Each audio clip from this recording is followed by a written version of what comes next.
हरे कृष्णा। तो सभी भक्तों का हार्दिक स्वागत है आज के इस प्रातःकालीन श्रीमद् भागवत क्लास में। तो हमने कल पढ़ा भक्ति साधना साधना भक्ति की विधि और किस प्रकार भगवान के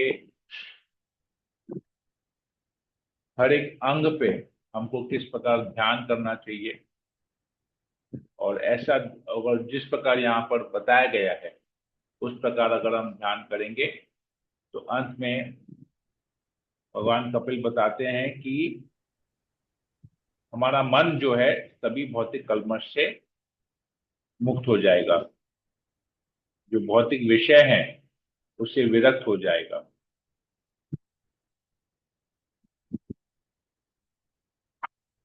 और हम आत्मा के स्तर पे, इस शरीर के स्तर से ऊपर उठ जाएंगे, आत्मा के स्तर पे आ जाएंगे। और जो भौतिक गुण है, जो प्रकृति के तीन गुण हैं, उनका प्रभाव हमारे ऊपर नहीं पड़ेगा। ये हमने यहाँ तक कल पढ़ा। भगवान के रूप पे ध्यान करना, चरण से प्रारंभ करेंगे, चरण पे ध्यान करेंगे, फिर उनकी जंघा पे ध्यान करेंगे, फिर उनके उदर पे नाभि पे ध्यान करेंगे, फिर उनके वक्ष स्थल पे ध्यान करेंगे, उनके गर्दन पे ध्यान करेंगे, फिर उनका सुंदर मुखमंडल उस पे ध्यान करेंगे, उनके जो हर एक भुजा है जिसमें वो शंख धारण करते हैं, चक्र धारण करते हैं, कमल धारण करते हैं, गदा धारण करते हैं, एक एक अंग पे हम ध्यान करेंगे। इस प्रकार हमने कल ये पढ़ा। आज हम लोग इसी में और आगे पढ़ेंगे। ओम अज्ञानतिमिरान्धस्य ज्ञानाञ्जनशलाकया चक्षुरुन्मीलितं येन तस्मै श्रीगुरुवे नमः। नमो विष्णुपादाय कृष्णप्रेष्ठाय भूतले श्रीमते भक्तिवेदांत स्वामी निधि नामिने नमस्ते सरस्वती देवे गौरवाणी प्रचारिणे निर्विशेष शून्यादि पाश्चात्य देशतारिणे। हे कृष्णा करुणा सिंधु दीन बंधु जगतपते गोपेश गोपिका कांत राधा कांत नमस्ते। सप्त कांचन गौरांगी राधे वृंदावनेश्वरी वृषभानुसुते देवी परमामी हरि प्रिय। वाञ्छाकल्पतरुभ्यश्च कृपा सिन्धुभ्येव च पतितानां पावनेभ्यो वैष्णवेभ्यो नमो नमः। जय श्री कृष्ण चैतन्य प्रभु नित्यानंद श्री अद्वैत गदाधर शिवसादि गौर भक्तवृंद। हरे कृष्ण कृष्ण कृष्ण हरे हरे, हरे राम राम राम हरे हरे। श्री मंगलाचरण की जय। ओम नमो भगवते वासुदेवाय। ओम नमो भगवते वासुदेवाय। ओम नमो भगवते वासुदेवाय। श्रीमद् भागवतम तीसरा स्कंद अध्याय 28 श्लोक नंबर 36।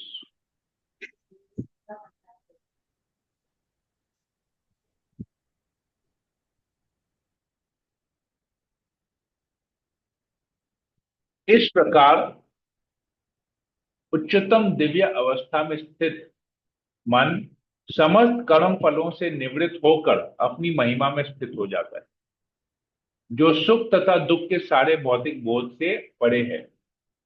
उस समय योगी को परमेश्वर के साथ अपने संबंध का बोध होता है। उसे पता चलता है कि सुख तथा दुख तथा उनकी अंत क्रियाएं, जिन्हें वह अपने कारण समझता था, वास्तव में अविद्याजनित अहंकार के कारण। तो देखिए, ऐसा प्रोसेस का करने से क्या ज्ञान आता है कि जो सुख और दुख है वो शरीर के स्तर पे है।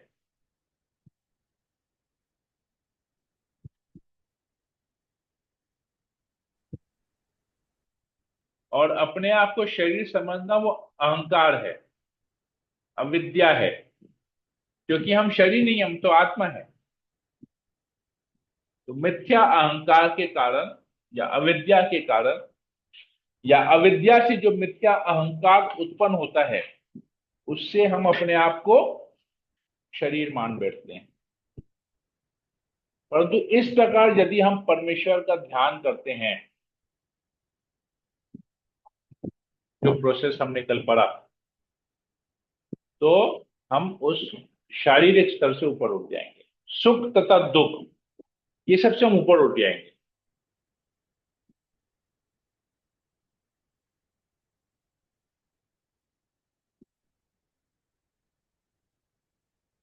अपना असली स्वरूप प्राप्त कर लेने के कारण पूर्णतया सिद्ध जीव को इसका कोई बोध नहीं होता कि यह भौतिक देह किस तरह हिलजुल रही है या काम कर रही है। जिस तरह की नशा किया हुआ व्यक्ति यह नहीं समझ पाता कि वह अपने शरीर में वस्त्र धारण किए हैं अथवा नहीं। तो जो व्यक्ति शराब के नशे में उस, अब देखेंगे, कुछ आप लोगों ने अगर देखा होगा कभी, कि जो व्यक्ति ना बहुत ज्यादा बहुत अधिक शराब का सेवन करता है तो नशे में चूर हो जाता है, धूत बन जाता है नशे में। और उसे ज्ञान नहीं रहता कि वो क्या बोल रहा है, कैसे कपड़े उसने पहने हैं, कपड़े फट गए हैं या टेढ़ा मेढ़ा हो गया, खराब हो गया, उसे ध्यान नहीं रहता, बहुत जो बहुत अधिक नशे में रहता है। वो अपने शरीर को भी मतलब उसका शरीर उसके कंट्रोल में नहीं रहता है, कभी इधर घूमता है कभी उधर घूमता है, हिलजुल रहा है, सीधे खड़े नहीं हो पाता।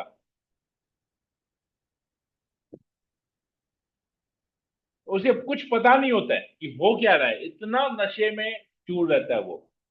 आसपास क्या हो रहा है उसे कुछ समझ में नहीं आता है। तो कहते हैं कि ये तो भौतिक जगत का नशा है, ये जो है शराब पीने से, वो फिर कुछ समय बाद नशा चले जाएगा, फिर उसे बोध हो जाएगा, ज्ञान है कि अरे मैं कहाँ हूँ क्या हूँ नहीं।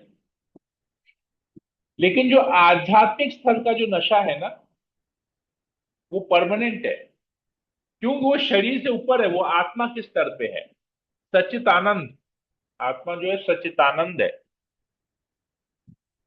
कोई शरीर से कोई लेना देना नहीं, क्योंकि वो शरीर है ही नहीं, वो भौतिक शरीर से कोई लेना देना नहीं।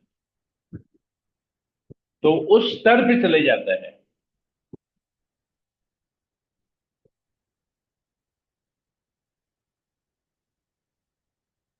आगे बताते हैं, ऐसे मुक्त योगी के इंद्रियों सहित शरीर का भार भगवान अपने ऊपर ले लेते हैं, और यह शरीर तब तक कार्य करता रहता है जब तक इसके देवाधीन कर्म समाप्त नहीं।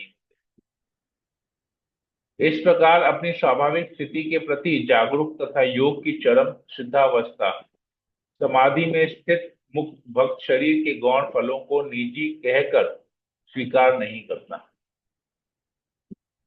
इस प्रकार वह अपने शारीरिक कार्यकलापों को स्वप्न में संपन्न कार्यकलाप सदृश मानता है।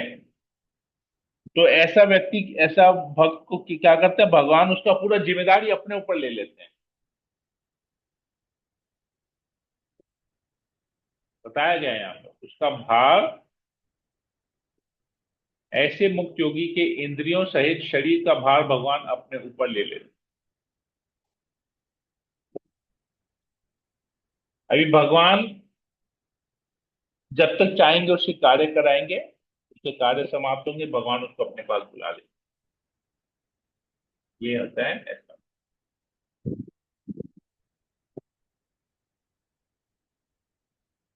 जो भी उसके साथ फिर घटित होता है, जब तक वो शरीर में है, जो भी उसके साथ घटित होता है ना, वो उसका जिम्मेदारी नहीं लेता है। वो सब कुछ भगवान की कृपा को समझ लेता है, चाहे अच्छा हो चाहे खराब हो, शरीर के स्तर पे है, तो सबको सब में ही भगवान की कृपा वो देखता है। तो उसको लगता है कि जैसे शरीर से जो भी उत्पन्न है, जैसे सपना, सपना में हम जो भी देखते हैं वो सच नहीं होता है एक्चुअली। सपने में हम देखते हैं हमारा गर्दन किसी ने काट दिया, कैसे देख पाएंगे, हमारा तो गर्दन कट गया, फिर भी देख पाते हैं ना, मतलब वो सही नहीं है। तो ये सब स्वप्न जैसा लगता है, जो शरीर के साथ जो भी होता है वो स्वप्न लगता है, क्योंकि वो असली है ही नहीं। असल में तो वो एक शरीर नहीं, वो आत्मा है, भगवान का अंश है। आगे कहते हैं, परिवार तथा संपत्ति के प्रति अत्यधिक स्नेह के कारण मनुष्य पुत्र तथा संपत्ति को अपना मानने लगता है, और भौतिक शरीर के प्रति स्नेह होने से वह सोचता है कि यह मेरा है। कितना सही बात है, देखिए। हम लोगों को, हम सभी लोगों को यहाँ पर अभी वर्तमान समय में देखेंगे अपने परिवार के प्रति, अपनी संपत्ति, जो भी हमारी संपत्ति है, चाहे वो घर हो, दुकान हो, मकान हो, मोबाइल फोन हो, कपड़े हो, ये सब संपत्ति है। गहने हो, सोना हो, चांदी हो, बर्तन हो, सब अपनी संपत्ति लगती है। हम इसे अपना मानते हैं। अपने शरीर को भी अपने आप को शरीर मानते, तभी शरीर को डेकोरेशन करने में नए नए कपड़े खरीदेंगे, मेकअप का सामान खरीदेंगे, परफ्यूम खरीदेंगे, कितना महंगा महंगा चीज अपने लिए खरीदते हैं। क्या सोचता है मैं अपने लिए खरीद रहा हूँ, ये नहीं सोचते कि मैं शरीर के लिए खरीद रहा हूँ, मैं अपने लिए खरीद रहा हूँ, है कि नहीं बात। जब कोई भी चीज खरीदते हैं तो इसीलिए ही खरीदते हैं ना, मैं अपने लिए ले रहा हूँ। ये नहीं सोचते कि मैं अपने शरीर के लिए ले रहा हूँ, मैं अपने लिए ले रहा हूँ। ये क्यों? क्योंकि हम अपने आप को अभी भी शरीर मान रहे हैं।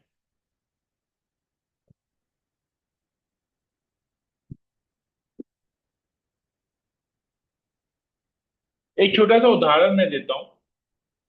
मैं जब अपने परिवार के साथ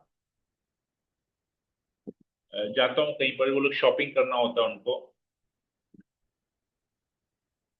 तो वो लोग बोलते हैं देखो ना, मतलब वो लोग जब ट्रायल करते हैं या, बताता हूँ मैं, मतलब ये देखिएगा 99.99% लोगों के मुंह से यही निकलेगा, क्योंकि मैं तो बिजनेस में हूँ।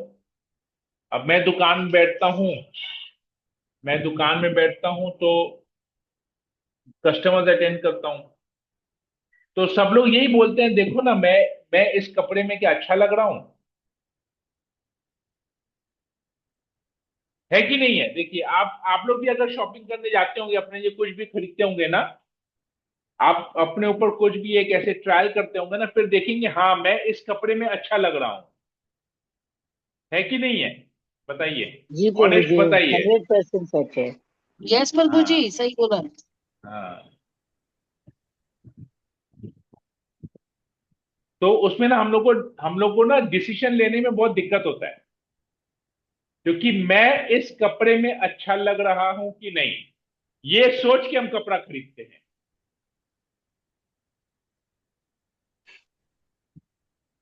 तो इतना हमको बहुत सोच समझ के डिसीजन लेने में बहुत दिक्कत होता है।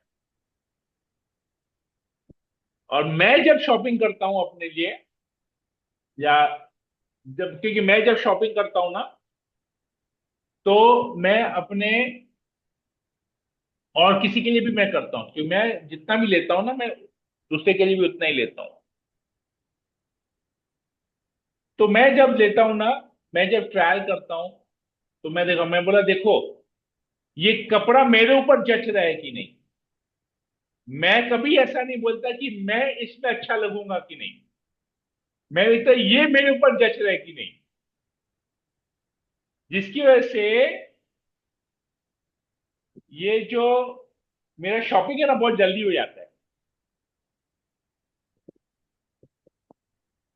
समझ में आया बात? बहुत सूक्ष्म है।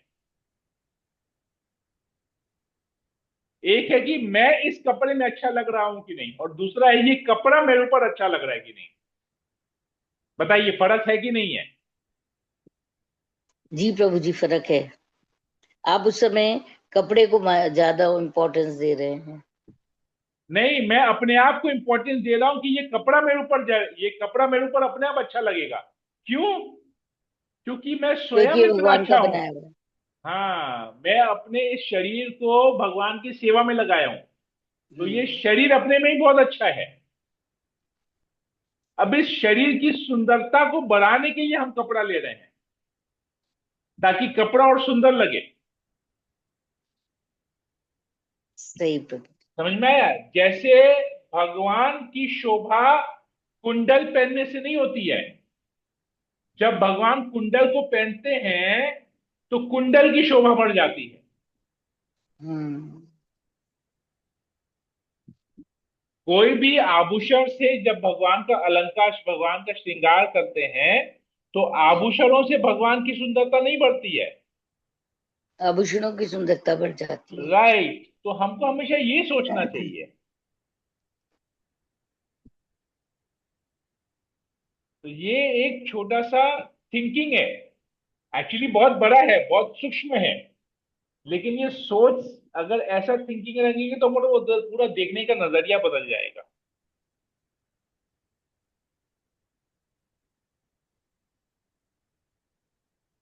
ये भी प्रैक्टिस मांगता है। हाँ, तो इसीलिए मैं ना, मेरा शॉपिंग ना 5-10 मिनट के अंदर मेरा शॉपिंग हो जाता है। मैं रिसेंटली भी गया था, आई थिंक, हाँ, ये महाअवतार नरसिम्हा मूवी देखने गया था। तो मूवी से जब निकला तो हम लोग देखे कि वहां पर कौन सा एक ब्रांड का आउटलेट था, वहां सेल लगा हुआ था। मैंने 10 मिनट के अंदर में 6 टी शर्ट पसंद किए। कितने में? 10 मिनट के अंदर में 6 टी शर्ट पसंद किए, 6 के 6 टी शर्ट ट्रायल भी कर लिए। तो कितना एवरेज, कितना देर लगता है बताइए?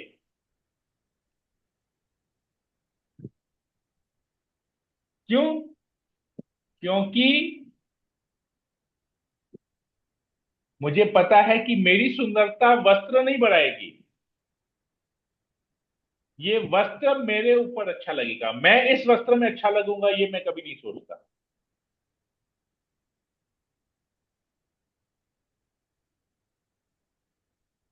तो ऐसा अगर सोचेंगे ना, तो क्या होगा ना, हमको हर एक चीज अच्छी लगेगी। क्योंकि हर एक चीज जो है ना, भगवान की देन है, भगवान का क्रिएशन है।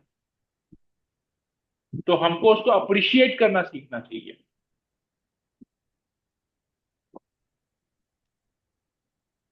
तो फिर यहां पर आगे बोलते हैं, किंतु वास्तव में जिस तरह मनुष्य समझ सकता है कि उसका परिवार तथा उसकी संपत्ति उसके पृथक है, उसी तरह मुक्त आत्मा समझ सकता है कि वह तथा उसका शरीर एक नहीं है। तो हमको ये समझना है, गीता में शरीर को कपड़े वस्त्र से तुलना की गई है। भगवान कहते हैं कि जिस प्रकार पुराने वस्त्र त्याग के जीव नया वस्त्र लेता है, जब वस्त्र फट जाते हैं तो उसको त्याग के दूसरा वस्त्र लेता है, उसी प्रकार आत्मा एक शरीर के खत्म होने के दूसरा शरीर धारण करता है। तो कौन ज्यादा इंपॉर्टेंट है, आत्मा ना शरीर? मनुष्य ना वस्त्र? क्या ज्यादा इंपॉर्टेंट है? आत्मा का इंपॉर्टेंस ज्यादा है ना। कपड़े तो फट गए, त्याग दिया। शरीर तो बूढ़ा हो गया, मृत हो गया, त्याग दिया। इंपॉर्टेंट क्या है? आत्मा इंपॉर्टेंट।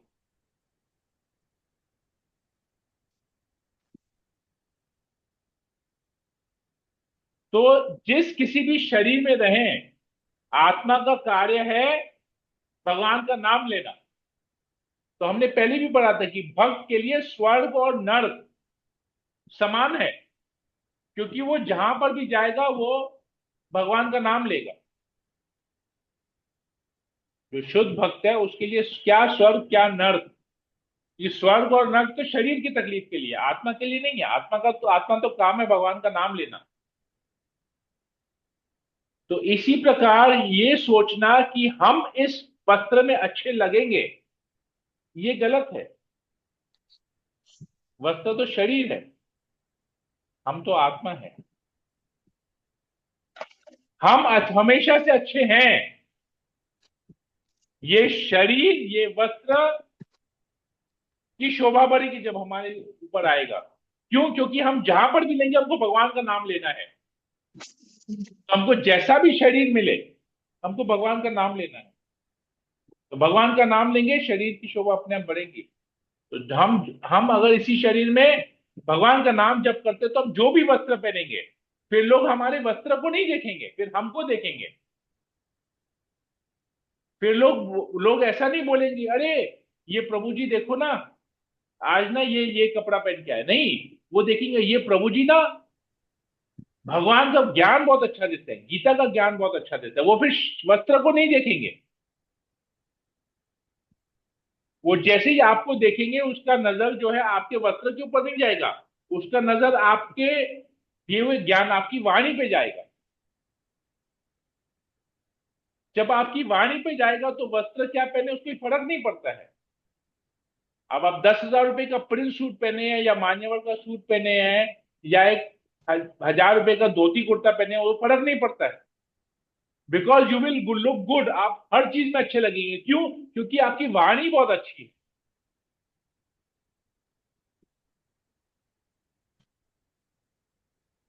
है कि नहीं है?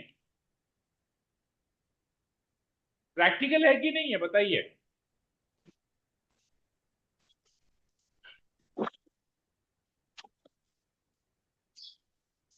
है कि नहीं है, जी बताइए। प्रभु जी।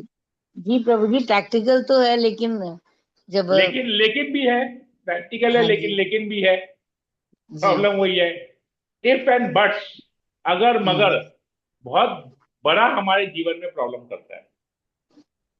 क्योंकि लेकिन क्यों आता है? क्योंकि हमको संशय है। We have a doubt. अभी भी शास्त्र के ऊपर, भगवान की वाणी के ऊपर, गुरु की वाणी के ऊपर पूर्ण तरह से समर्पण नहीं है। इसलिए डाउट है अभी भी, तो इसलिए लेकिन आता है।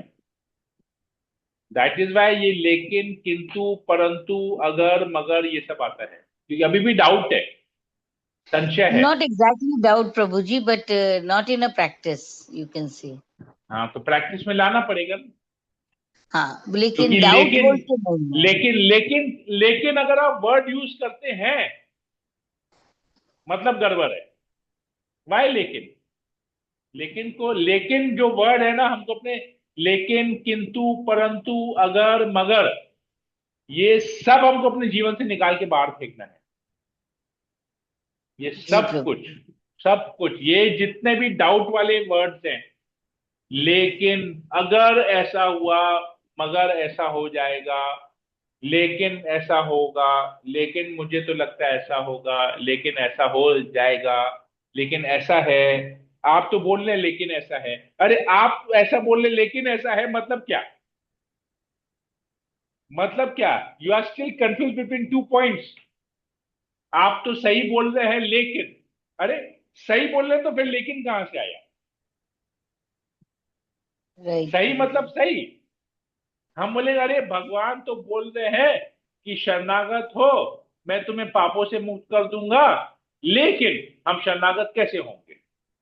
कैसे परिवार को छोड़ देंगे? अरे भगवान बोल रहे हैं, मां सुचर, डू नॉट फियर, कोई चीज का टेंशन मत लो, मैं सब कुछ देख लूंगा, लेकिन मेरे परिवार का क्या होगा?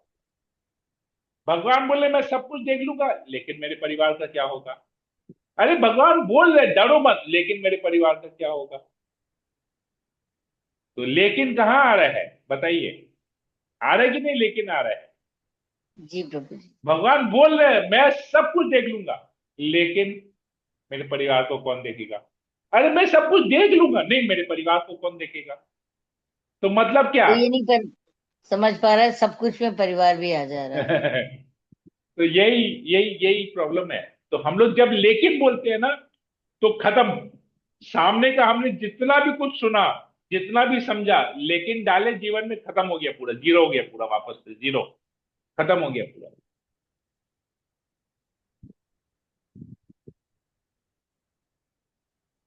अभी एक और एग्जाम्पल से समझाता हूं। पूरा साल आपने स्कूल में पढ़ाई की, या आपने पूरे, आपका बच्चे ने पूरा साल स्कूल में पढ़ाई किया, पूरा अटेंडेंस भी हुआ, सारे क्लासेस भी अटेंड किए, ट्यूशन भी किया। अब जब एग्जाम आया ना, बोलेगा मम्मी मम्मी, पापा पापा, मैंने तो पूरा साल पढ़ाई किया, लेकिन मैं एग्जाम नहीं दूंगा। तो क्या हालत होगा, सोचिए। एज अ पेरेंट, माता पिता होने के, आपका क्या क्या अवस्था होगा अगर आपका बच्चा बोलेगा लेकिन मैं एग्जाम नहीं दूंगा?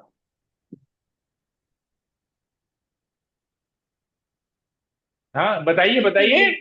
पूछेंगे माँ बाप क्यों। बताइए, माँ बाप बताइए क्या होगा? पहले पूछेंगे क्यों मैं, नहीं देना चाहते हो। नहीं वो बोलेगा लेकिन मैं नहीं दूंगा, बस। क्यों? क्यों नहीं दे, बोल सब मैं, क्योंकि लेकिन उसको मैं नहीं संशय देना है कि चाहता। उसने ठीक से प्रिपेयर नहीं किया है। तो सोचिए आपका क्या हालत होगा। आप तो सर पे हाथ रख के बैठ जाएंगे, पूरा साल हमारा बर्बाद कर दिया था, इसने तो अपना बर्बाद किया, हमारा भी जीवन का एक साल बर्बाद किया, मैंने इसके ऊपर कितना एफर्ट डाला। सोचेंगे कि नहीं सोचेंगे? जी प्रभु जी। उसके ऊपर समय दिया, उसके ऊपर पैसा बर्बाद किया, सब कुछ किया। क्यों? क्योंकि हमारा संतान है, हमारा सुपुत्र है, हमारी सुपुत्री है। हमने इतना एफर्ट उसके ऊपर डाला, लेकिन एग्जाम ही नहीं देना चाहता, सर पकड़ के बैठ जाएंगे, उदास हो जाएंगे, समझ में नहीं आएगा क्या बोले अपने को। तो सोचिए भगवान हमारे बारे में क्या सोचे, भगवान बोल रहे हैं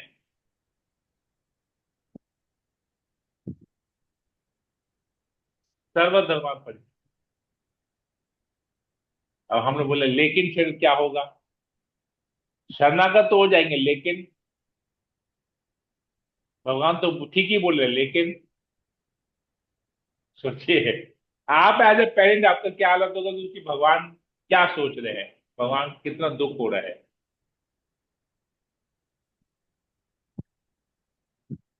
लेकिन का प्रॉब्लम क्या है लाइफ में, हम आप लोग को ये प्रैक्टिकल प्रॉब्लम है, लेकिन बोलने का अपने जीवन में क्या प्रैक्टिकल प्रॉब्लम है, क्योंकि प्रॉब्लम जब तक खुद के साथ नहीं होता ना समझ में नहीं आता है। प्रज्वलित अग्नि ज्वाला से, चिंगारी से तथा धुएं से भिन्न है, यद्यपि ये सभी उससे घनिष्ठ रूप से संबंधित होते हैं क्योंकि वे एक ही प्रज्वलित काष्ठ से उत्पन्न होते हैं। तो अग्नि, अग्नि ज्वाला से अलग है लेकिन एक भी है, चिंगारी और धुआं अलग है, चिंगारी होगा तो धुआं होगा, लेकिन दोनों अलग है। ये भले ही एक ही जगह से उत्पन्न होते हैं, एक साथ संबंध। इसी प्रकार कहते हैं कि हम और हमारे परिवार वाले अलग हैं, हमारे संबंधी अलग है, लेकिन हम क्या कर रहे हैं उसको एक ही मान बैठ रहे हैं, जिसका प्रॉब्लम हो रहा है। पर ब्रह्म कहलाने वाला भगवान दृष्टा है, वह जीवात्मा या जीव से भिन्न है, जो इंद्रियां, पंच तत्वों तथा चेतना से संयुक्त है। तो आत्मा और परमात्मा अलग है, जीवात्मा और भगवान अलग है, भले ही उसका अंश है लेकिन अलग है, एक नहीं है। योगी को चाहिए कि समस्त जीवों में उसी एक आत्मा को देखे, क्योंकि जो कुछ भी विद्यमान है वह सब परमेश्वर की विभिन्न शक्तियों का प्राकट्य है। इस तरह से भक्त को चाहिए कि वह समस्त जीवों को बिना भेदभाव के देखे, यही परमात्मा का साक्षात्कार है। ये प्रैक्टिस करना है हमको डिवोशनल लाइफ में। हम लोगों के शरीर को देखते हैं, उनमें त्रुटियां ढूंढते हैं, उनके कार्यों को गलत समझते हैं, समझना चाहिए ये। जिस प्रकार अग्नि काष्ठ के विभिन्न प्रकारों में प्रकट होती है, उसी प्रकार प्रकृति के गुणों की विभिन्न परिस्थितियों के अंतर्गत शुद्ध आत्मा अपने आप को विभिन्न शरीरों में प्रकट करता है। तो अलग अलग शरीर मिलते हैं, अलग अलग परिस्थिति के अनुसार, प्रकृति के 3 गुणों के अनुसार अलग अलग शरीर मिलते हैं। इस प्रकार माया के दुर्लंघ्य सम्मोहन को जीतकर योगी स्वरूप से स्थिति में रह सकता है। यह माया इस जगत में अपने आप को कार्य कारण रूप में उपस्थित करती है, अतः उसे समझ पाना अत्यंत कठिन है। यही सेम बात भगवत गीता में आता है। मया अध्यक्षेण प्रकृति सूयते सचराचरम। भगवान कहते हैं ये माया मेरे रूप में, मेरे डायरेक्शन में कार्य कर रही है। मम माया दुरत्यया मामेव प्रपद्यन्ते मायाम ते एवं तरन्ति ते। ये माया मेरे डायरेक्शन में काम कर रही है। इस माया शक्ति को पार करना बहुत दुर्लभ है, किंतु जो मेरे शरणागत होता है, जो मेरे चरणों का आश्रय लेता है, वो तुरंत ही इसको पार कर जाता है। मायाम एवं तरन्ति ते, भगवान कहते हैं। तो माया मेरी शक्ति है, इसको पार करना बहुत दुर्लभ है। यही चीज यहां पर भी बता रहे हैं। माया के दुर्लभ्य सम्मोहन को जीत कर योगी स्वरूप से स्थिति में रह सकता है। कौन सा योगी? जिसने भगवान का आश्रय लिया, चरणों का आश्रय लिया, वही जीत सकता है। तो भगवान यही चीज गीता में भी बता रहे हैं।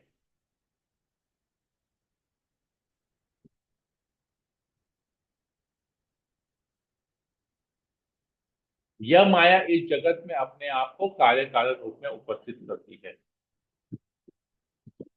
अतः इसे समझ पाना अत्यंत कठिन है।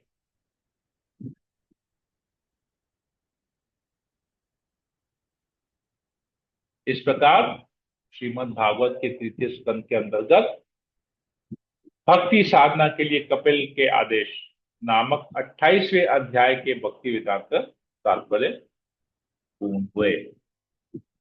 हरे कृष्णा। किसी को कोई प्रश्न, कोई कमेंट?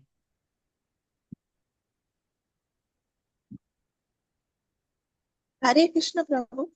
यस माता जी बोलिए। प्रभु, ये जो एग्जाम्पल है 40 में, प्रज्वलित अग्नि, ज्वाला, चिंगारी तथा धुएं से भिन्न है, तो यहाँ अग्नि को हम लोग क्या मानेंगे प्रभु?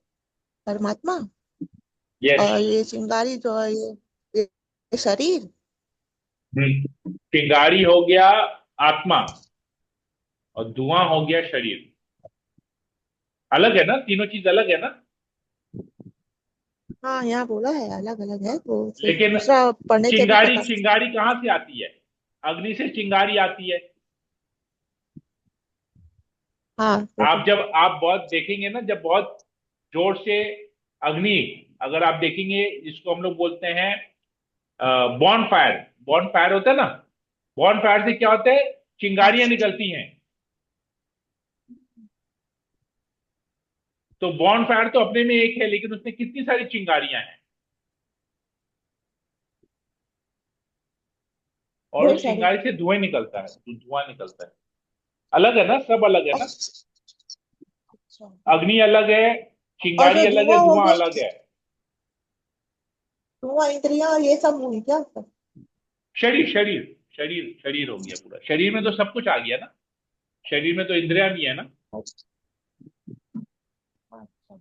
ठीक है। Yes. और हरे किसी को कृष्णा पूछना गुरु है? जी, दंडवत प्रणाम। हाँ। प्रभु जी, जो कभी कभी अब बीच में एक वर्ड आता है सफुलिंग सफुलिंग, स्फुलिंग वो भी स्फुलिंग स्फुलिंग हाँ, वो भी स्फुलिंग। हाँ चिंगारी होती है वो भी। हाँ हाँ, स्फुलिंग स्फुलिंग मतलब पार्ट, छोटा सा अंश, उसको स्फुलिंग वो बोलते जो हैं। उड़ते हैं, एकदम से हाँ हाँ चटकती है आग हाँ में से, हाँ तो हाँ, चिंगारी उसको बोलते हैं, स्फुलिंग वही अंश बोल। अंश बोलते हैं, छोटे से अंश को हाँ स्फुलिंग हाँ। बोलते हैं। हम्म। पार्टिकल, वो क्या। पार्टिकल इंग्लिश में पार्टिकल बोलते हैं।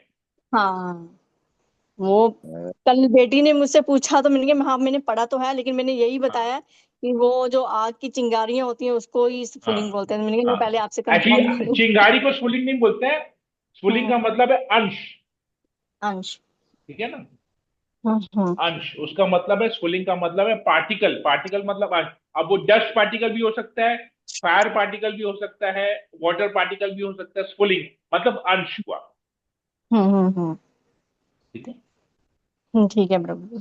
अभी आपने जो कपड़े का भी एग्जांपल दिया था ना कि जी हम लोग हम्म, जब कपड़े पहनते हैं तो मतलब टोटली मतलब कि आज आपने जो बताया वो टोटली एकदम से थिंकिंग ही चेंज हो गई है हम लोग की, हाँ कि हम लोग जब भी देखते हैं, इवन उनकी लेडीज तो सबसे ज्यादा देखती हैं, और वो भी ज्वेलरी भी पहनते हैं तो भी देखते हैं कि हमारे ऊपर अच्छा लग रहा है कि नहीं लग रहा है। तो मतलब कि अब मतलब हमारे ऊपर अच्छा लग कि रहा है कि नहीं ये नहीं देखते, हम इसमें अच्छे लग रहे हैं कि हाँ नहीं देखते हैं। हाँ। तो मतलब कि वो मतलब की सारी चीजें अब हम जब भी ऐसे करेंगे तो अब हम लोग को यही बात याद आएगी कि हाँ, ये कैसे करना है, कैसे नहीं, कैसे इसको लेना है। थैंक यू प्रभु जी। हरे कृष्णा, दंडवत प्रणाम। सोनल माता जी बोलिए। इसको प्रभु जी लेकिन इम्प्लीमेंट करना बहुत डिफिकल्ट है डेली लाइफ में। बहुत इजी है, लेकिन शॉपिंग जाते हमने हैं। बोला ना, लेकिन शब्द को अपने डिक्शनरी से हटा दीजिए। आपने तो वही बोला, लेकिन इसको इंप्लीमेंट करना डिफिकल्ट है। लेकिन आया इसलिए इंप्लीमेंट करना डिफिकल्ट है। लेकिन को हटा देंगे ना, तो फिर क्या आएगा? अभी आपने कहा लेकिन इसको इंप्लीमेंट करना बहुत डिफिकल्ट है। अब हम लेकिन वर्ड को अगर हटा दिए तो क्या आ जाएगा? इसको इंप्लीमेंट करना बहुत इजी है। लेकिन है इसलिए डिफिकल्ट है। लेकिन को हटा देंगे तो ऑपोजिट हट जाएगा हम्म। ना। तो डिफिकल्ट का ऑपोजिट क्या है? इजी। तो क्या हुआ? तो लेकिन वर्ड को हटाना पड़ेगा अपने डिक्शनरी से। अच्छा प्रभु जी, मैं पूछ रही हूँ, जैसे suppose if I am doing something, ठीक है, तो एन एल्डरली पर्सन या पेरेंट्स, वट एवर वी हाँ कैन से, कि हाँ दे वर से कि you are doing this wrong, but हाँ यू थिंक कि you are doing this right at this हाँ। मोमेंट, हो सकता है वो रॉन्ग भी हो, हम्म। बट उस समय फिर क्या करना चाहिए प्रभु जी? देखिए, मैं ना इसको इसको केवल एक ही जगह अपनाता हूं, भक्ति साधना में। बाकी सब जगह में हो सकता है हम गलत हो, भौतिक कार्य में वो हमारे किसी भौतिक कार्य को देख के जज कर रहा हो। मैं आपको एक छोटा सा एग्जांपल दूं, you have to discriminate. Discrimination करना चाहिए। कैसे, मैं आपको बता, मैं अपने अपने खुद के जीवन का आपको एक उदाहरण देता हूं, तब आपको पता चलेगा क्या मानना है क्या नहीं मानना है। जैसे मैं जब शुरू शुरू में भक्ति में आया था ना, तो मैं 16 माला जप करता था, गुरु के बारे में बोलता था, ये वो।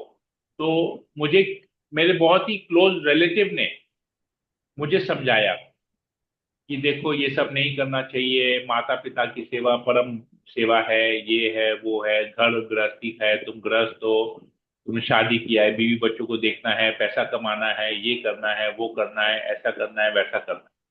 मैंने बोला आपने जो भी कहा एकदम सही है। मैंने डायरेक्टली ना नहीं किया, मैंने बोला आपने जो भी कहा सही है, लेकिन तब मैंने बोला था लेकिन वो सब करने के बावजूद भी मैं अगर भगवान का नाम लेता हूं, या मैं अपने जीवन में भगवान को आगे रख के बाकी को पीछे करता हूं, उनको अलग नहीं करता अपने जीवन के, अपने परिवार को निकाल नहीं रहा हूं, अपने माता पिता को निकाल नहीं रहा हूं, मैं अगर भगवान का नाम लेता हूं तो मैं क्या गलत कर रहा हूं? मुझे वो बताइए। बोले नहीं सही कर रहा है, परंतु पहले, मैंने बोला पहले उनका नहीं। तो बोलते हैं, फिर मेरे को बोले कि पैसा ही जीवन में सब कुछ है।